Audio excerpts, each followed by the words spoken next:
जय श्री राम। आज हमारे समक्ष एक रिटायर्ड फौजी हैं और वह हिंदू भी हैं। तो हिंदू होने के नाते फौजी साहब आपसे मैं पूछना चाह रहा हूं कि जो हिंदू अपने धर्म को छोड़कर दूसरे धर्मों की तरफ रुख करते हैं और वे हिंदू जो अपने देवी देवता साधु संतों में आस्था विश्वास न रखकर दूसरे धर्मों की तरफ जो जा रहे हैं, आखिर क्या कारण है? उस कारण के ऊपर थोड़ा सा आप अपना विचार दीजिए।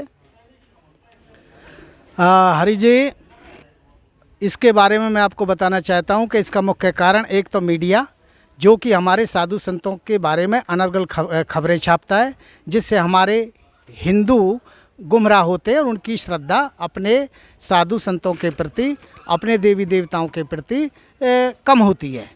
दूसरा कारण है मुख्य कि हमारी जो शिक्षा प्रणाली है, उस हमारी शिक्षा प्रणाली में कोई भी हिंदू शास्त्रों का जिक्र नहीं, पाठ नहीं इंक्लूड किए जाते हैं, जो कि बहुत ज़रूरी है। जबकि आपने देखा है कि मुसलमानी धर्म के लोग अपने पूरे धर्म की शिक्षा मदरसों में देते हैं। उनके लिए संविधान में 30A के तहत उनको छूट है, लेकिन हमको अधिकार नहीं दिया हुआ कि उसमें हिंदुओं को पढ़ाई उसमें इंक्लूड की जाए। तो मैं यही कहूँगा कि एक तो कारण हो गया ये मीडिया, जो हमारे निर्दोष संतों को, हमारे देवी देवताओं के बारे में बड़े व्यंग्यात्मक जो का लेख लिखता है, जिससे हमारी जो हिंदू गुमराह होते हैं। दूसरा हमारी शिक्षा प्रणाली, ये इनमें सुधार करने की बहुत जो का ज़रूरत है, तभी हमारे हिंदुओं की श्रद्धा पुनः जगेगी। जब हम अपने शास्त्रों को अपनी पढ़ाइयों में इंक्लूड करेंगे, बच्चे उनको पढ़ेंगे, उनको ज्ञान मिलेगा और अपने धर्म के प्रति पक्के होंगे, फिर उनको कहीं किसी भी दूसरे धर्म के चर्चों में, गुरुद्वारों में या मज़ारों पर जाने की ज़रूरत नहीं पड़ेगी, क्योंकि हमारा धर्म सनातन धर्म है और सबसे साइंटिफिक धर्म है।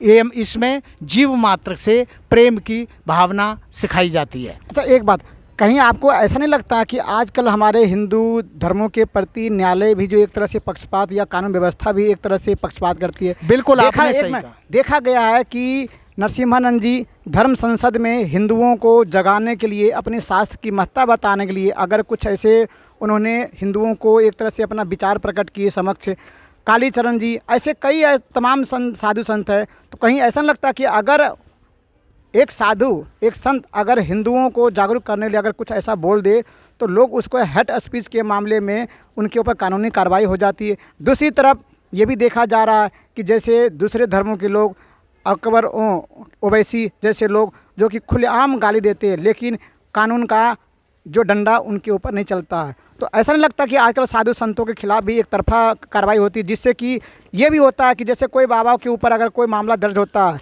कोर्ट उस पर फैसला सुनाती है, तो ये तो स्वाभाविक है कि हिंदुओं के मन में लगे तो बाबा लोग ऐसे हैं, तो ये भी तो कारण मेरे हिसाब से। तो क्या आपको ऐसा लगता है? बिल्कुल, आपने सही कहा, बिल्कुल सही कहा हरि जी आपने, क्योंकि हमारे जो हिंदू साधु संत हैं उन पर बेसलेस झूठा मुकदमा भी यदि जो कोई दर्ज करवाया जाता है, वो भी षड्यंत्रों के तहत, तो ये न्यायपालिका भी उस पर तुरंत बड़े सख्त फैसले जल्दी से जल्दी देती है। चाहे और दूसरे तरफ यदि देखें तो चाहे मौलवी हों या पादरी हों या और कोई किसी धर्म से संबंधित लोग हों, उनको पुख्ता सबूत होने के बावजूद भी उनकी कई बार तो FIR दर्ज नहीं होती है। FIR दर्ज हो जाती है तो कोर्ट जो है डेट पे डेट दे करके उनको जमानत भी देता है, और हमारे हिंदू धर्म के जो साधु संत ना उनको जमानत मिलती है और उनको सजाएं ही मिलती हैं। इससे भी ये भी एक मुख्य कारण है कि न्यायपालिका भी एक मुख्य कारण ऐसा है जिसकी वजह से हमारे साधु संतों के प्रति, हमारे धर्म के प्रति